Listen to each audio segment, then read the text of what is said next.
Asamu Lwara akupitilira ndi kumanena kuti palibenso wondale wina kuno ku Malawi amene akhoza kutengera dziko lino patsogolo kuposa wachiwiri kwa mtsogoleri wa dziko lino olemekezeka Dr. Saulos Chilima. Ndi Lwara ndithu moto yawo yalero pa 9 April 2024 alankhula zambiri ndithu zowachemerera a Chilima. Alankhula kuti chipani cha Malawi Congress Party sichidakaulawa mpando wa upresidenti pa chipanda Chilima. Iwo wansanenso kuti achikhala kuti achipani cha Democratic Progressive Party DPP adatsatira ma reforms amene a Chilima adapanga bwezi pano ali mboma chifukwa chokuti pandakhala popanda chifukwa kuti chipani cha Democratic Progressive Party chivoteredwe kuti chituluke mboma. Ndi Lwara akunena kuti chipani cha UTM chikhoza khala kuti chili ndi aphungu ochepa ku nyumba ya malamulo, koma pa ground the brand ya Chilima, brand imene Chilima ali nayo ndi brand ya mphamvu kwambiri, ndipo iwowa apanga china chilichonse chotheka kuti a Chilima awine mu 2025. Ndiyeni tikhale limodzi pamene tikuwamvera Lwara kuti kodi akuti bwanji pa nkhani ya presidency kapena kuti candidacy ya olemekezeka a Saulos Chilima mu 2025. Good morning, my comrades, once again for the first time. Pepani, Nangotizi, you guys have given myself a very big task, ya campaign. Every day, Mongagati Zulu, I've been very busy trying to talk to people talking to me to help me how to strategize, how to campaign for the vice presidency. The vice president 2025 elections. Thank you very much, Azat, my technocrats. Then I will say, Takatu Grand Story, Zulu of Monday. I've been working across the world, and I've been a Karakuti, Kundibira my phone, my visual calls, my phone, my WhatsApp calls. I've been very artistic. You kept me busy, even Leloli. I think what people want is the more MCP members are going to 2025, the more people are joining in this campaign. MCP, mena ukambira uti achakwera paka 2030 boma pamene sontambiro kwiya akumandimbira my phone how best to strategize. For UTM as a party, I don't have any problem. Because UTM is a small party in terms of membership in parliament, but it's a bigger party in terms of individual members. Pamene UTM mulindi mphamvu. And that UTM, I'm campaigning for your leader. But mphamvu zanu zagona kwambiri uti leader wana kumkonda kwambiri anthu akumalawi. Especially this time with the hardships that we are going through or that we are getting through with this administration ya Chakwera. So many people, many mkunduza, what to do, how best you can help me. Manipas are busy. I took this at first, the morning at Mina Sindikwanilisa ya. Koma panopatics ine Munsamazi ya Mikaeka, Komane Pandeka, at least I've tried, guys, comrades for group opa, through your influence, your contributions, your patriotism, your whatever support you have been giving me through this group. The newly joined members, kuma inbox huko. I really thank you very much. Koma nchito ilipo, to be honest. And that ITM, Ashpancha ITM, please, Giranani Manja, Tenti Kanga Titivutike, whatever little resources that we have, Tenti Pange beef up, so that maybe 2025 tisazone kuvutika. Zipani zilibendarama kumalawi. Even MCP as a party, they don't have money. Private management in drama, 100%, even 50%. The parties don't have money. And the money is you when you campaign for a leader. So, Gameta Peze, and what owns Malawi, please, Malawi, tend to advantage most. See why UTM, see why MCP, see why DPP. Do Malawi, that's what you have to bear in mind. That campaign is, Azilimbana kuma constituency, no problem. Kwa president, tend to grand manja Malawi. This is our time. This is our country. Tukubera mbuyo kwa basi. Zambili zanzeru zibena maya tukuyangula towards 2025 elections. Sizagwira nchito ngati titaone ndalama zokha. Then tuone ife pato kamawi. What are we doing as Malawians? Tukupanga chani ngati Malawi. Fundo tinazo zambili kwa basi. Tukupanga chani. Kuchipani kuyutem. Those rich resources you have. The machinery that you have. Mwindi magari motapa ngono. Tell magamo tatamange pa ground. Tell my message, my phone wa gwire nchito, tigwire nchito. Paka Saulos Chilima we bomb. ndipo msaopeso wina aliyense palibe ukopsezane akutopseza awa ndi macycled politicians who cannot even bite kwawo ndifuna kupanga maralezi ayamikidwe ndi Chakwera kuti amene alowa mchipani panopa ndi amene alochangamuka kuposa ife ya MCP. MCP, you must be very I'm very sorry for MCP members or amati ojia ma media teams or Mtsogoleri amene muli ndi maudindo ku MCP. The new joint members achipani amene alowa kuchipani panopa amene angolowa kumene uchipani from nowhere ndi amene panopa akupangira ma plan. How sort of a party are you? How sort of members are you? I can't work with Lwara. I can't work with his Karingoma. I can't work with whoever you can mention. These people, we fought them when we were in opposition. The MCB panopo mati kuma muli Lwara Musa atimenyere nkhondo. Are you serious? Lwara Musa mena anatuvutira mja ali ku DPP. Mena matumbira li Lwara Musa mena makambira. Basi MCP muli nganganga. And these guys are selling akamagusa zina Chakwera. To me, it's a big mockery, a big shame to Chakwera. And how and amene amatizuza time in it. Now we are sharing tables with them, dining with them. Kumapanga ma plant zawi na 2025 election. Yet we had difficult times to remove them from government. Ndo kakamira inde komalibe anthu. Them Saunders akupanga chana Ken Msonda joining MCP. Anangola chipani kumzuzu mawa kwenda ndi president pasogoro. Pamene no MCP chidambira timete na winina boma ili.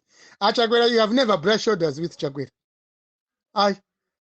With the Secretary General Mkaka.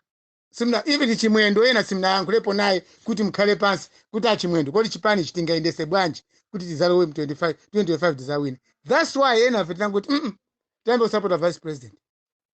Because what is happening ku MCP is just sabanyazi. Even you can say it's a strong party ku Central Region. Koma Central Region tigumula. Saulos Chilima gumula ku Central Region. Tiro wa kumene koko. And I would die as long as Saulos Chilima wambo. That's it. Simukampondeze mwana wa muntu chimene mukupondeza MCP ya. Ndi Lwara Musa zikapanga rale kunkatabe. Ino MCP ya ku Northern Region mukupanga cha. Basi Lwara Musa nemena zikamba ubwino wa Chakwera. Are you serious Malawians? Now, thank you for civil service. I got a very sad news yesterday. For 3 months, some departments are bomb, some are funding. 3 months, 90 days. Bomb open and ram. Kulibe ndrama ma department ya bomb. And angolanda masalary, they're not doing anything because kulibe ndrama yote agwisire nchito mu office. What sort of a government is this? What sort of civil service is this? There's no empowerment. And John Chapita akangosera bao kunchito. They're only playing bao. Bas. Kumaja memo, kumasonga to memo to 200 kwa kusonga memo. Is this how civil service imakhala nchito? Go to other countries, our neighbors. Working day like today. Everyone is busy in office ya bomb. Koma kunoko nothing is happening. Why even fail to fix just to print a passport? Tukulepera. Ulesu wa maboma tu lapangisa tukhala ulesu kwambiri la MCP. Lalipangisa ukhala ulesu kwambiri amalawa. Zampo zamtu kulapa komwezi. What is it helping? How is it helping? How is it assessed? So na MCP ifeyo Chakwera kulepera, Chakwera is failing. This is a failing. Do you know what failing means? Chakwera is failing to perform. Ngani ya Chilima ishi. Mpaka ni na Malawi Law Society. Afuna zokoze zisango by making my drain tactics. Ngani ya Chilima ilimanja mwa Chakwera DSB. That's all. Dismiss the case. Faibe nkani pajoya. Ngani yokuwa sisi za boma ilimanja mwa president. Sili manja mwa court here. The president must be very sensitive with this case. It's up to him to diffuse or to dismiss the case. That's it. Tufuna Saulos Chilima alamulire boma. Sute kama na boma zikamenda bwino. Chakwera sonsa zapindula ka. Pension yao azafuna ndrama zambiri kuti za samali. Azafuna ma good policies to protect him and to secure him. So Malawi ena yesterday I had a very makamba zulu. Ndi anthu ena. Sili mazatu kumala kuno anthu amakonda. Even my foreign guy, these foreign governments amaiko akunja amene.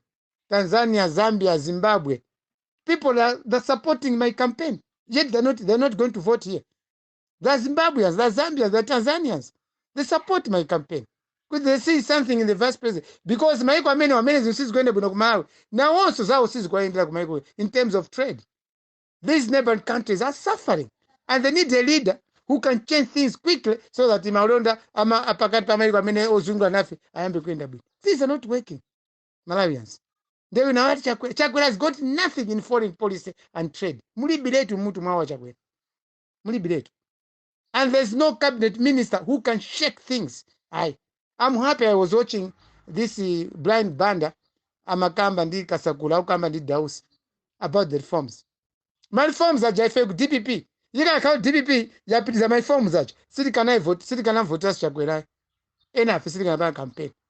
But you see, the reforms Chilima anamba ku DPP. And DPP abandoned those reforms.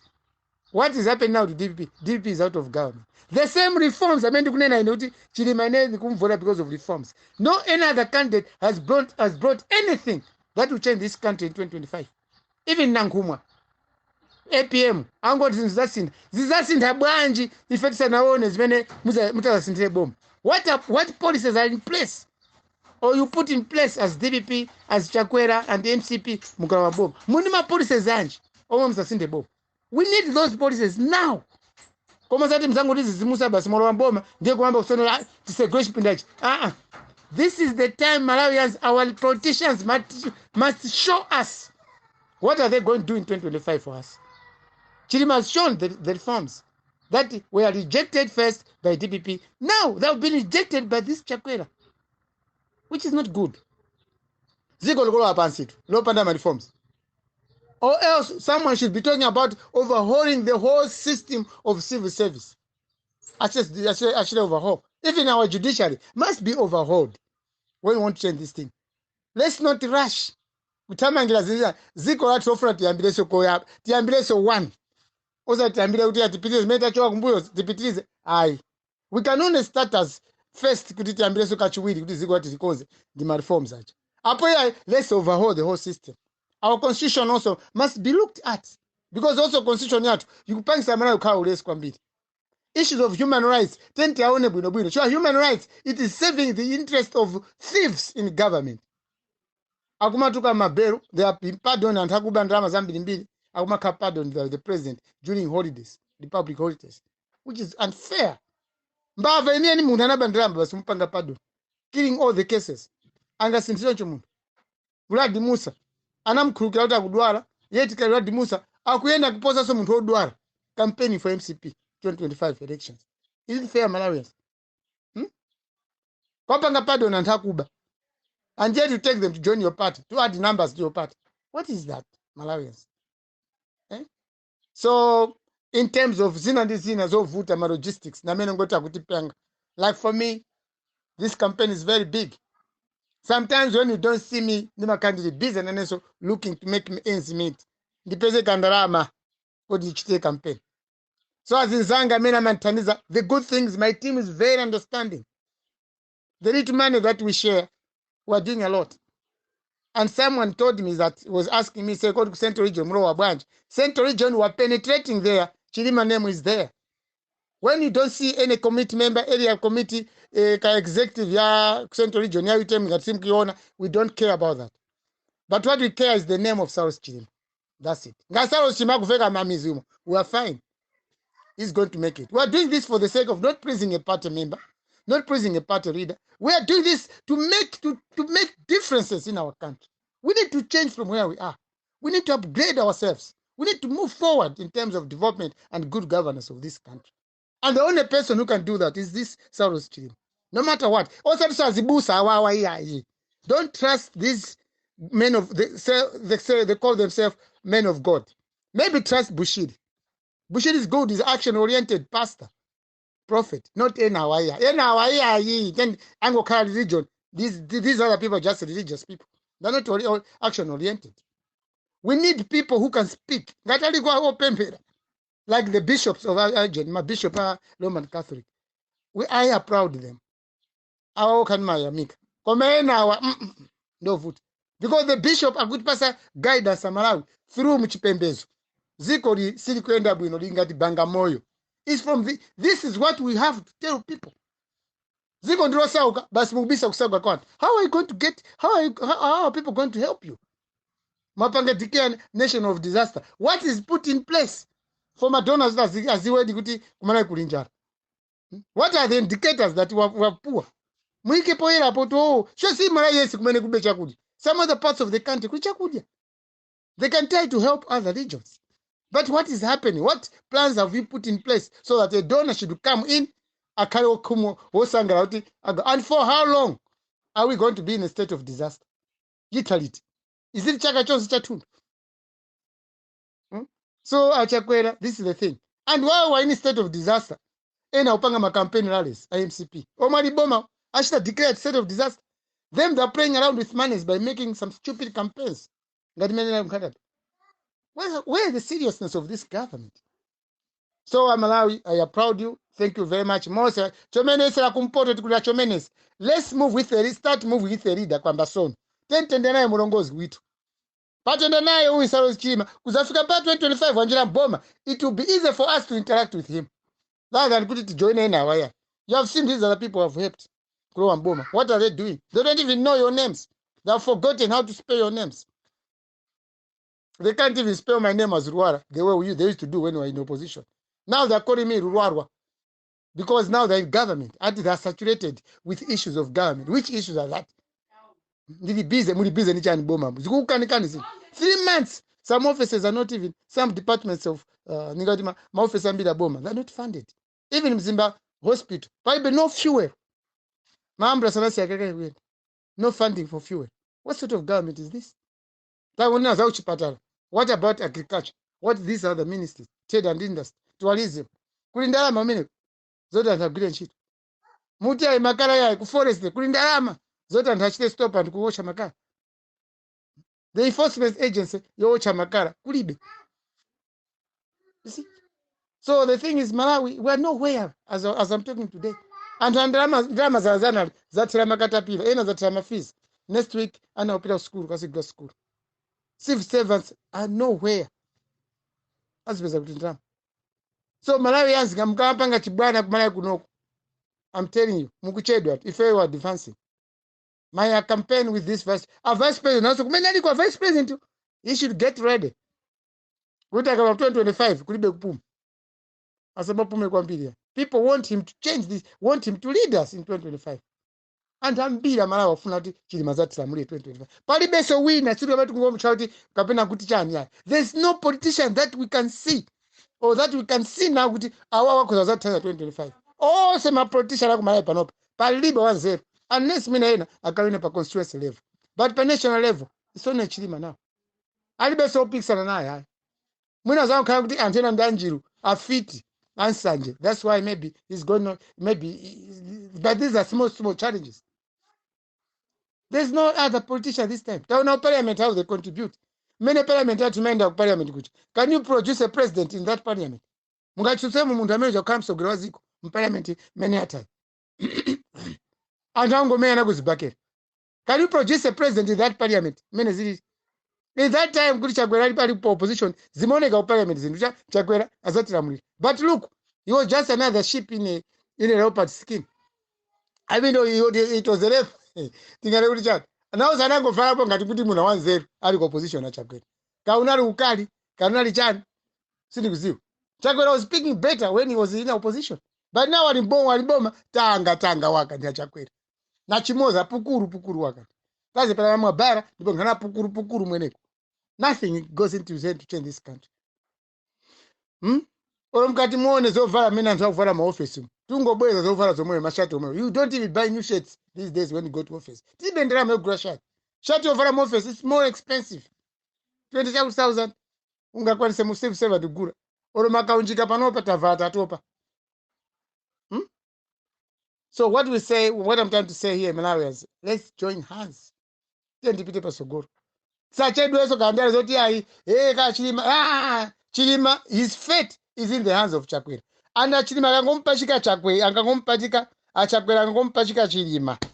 Pankani ya corruption. Chakwera moyo wao wose uzasinda. Ndo pemphera koma mali zapemphera. Na also moyo wao uzakhala usinda. Here you see here while on earth. If he's going to keep on mistreating the vice president, Chakwera kwapanga treating his vice president by kumana maboza through my institutions, amena kumanga Chilima.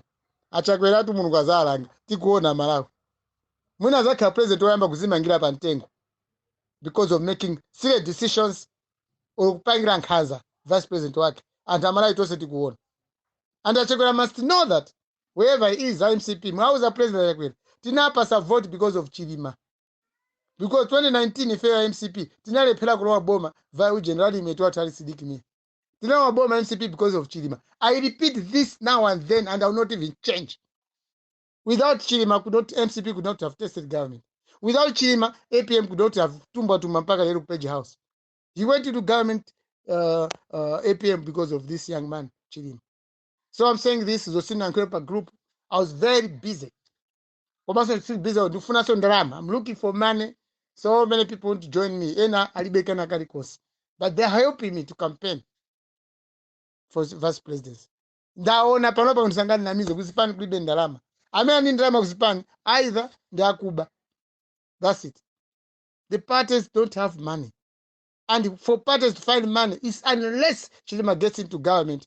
Mapolisi ajatione utizapa ngabwani. How we political parties act is our neck. So Zambia is many bomb kupanga hapo zote zipisa ndalama. Palibe even though they get funding, zipisa funding, but it's too little. That even you cannot campaign out of that money you get from government. No way. So what we're doing, I'm attentive very zilimbe. In it, I talk every day. I campaign every day. I can see. Kuti campaign ya Chilima isakale kwambiri kundalama ya. Ikale mwa mtima mwa muntu aliyesi. Kuti amene zila papa zinzisinde. Of course, ndalama tukuzifuna. Because you can't just run up and down without money. But when you have money, make use of that money. When you have do so please the way I do. Thank you and good morning everyone.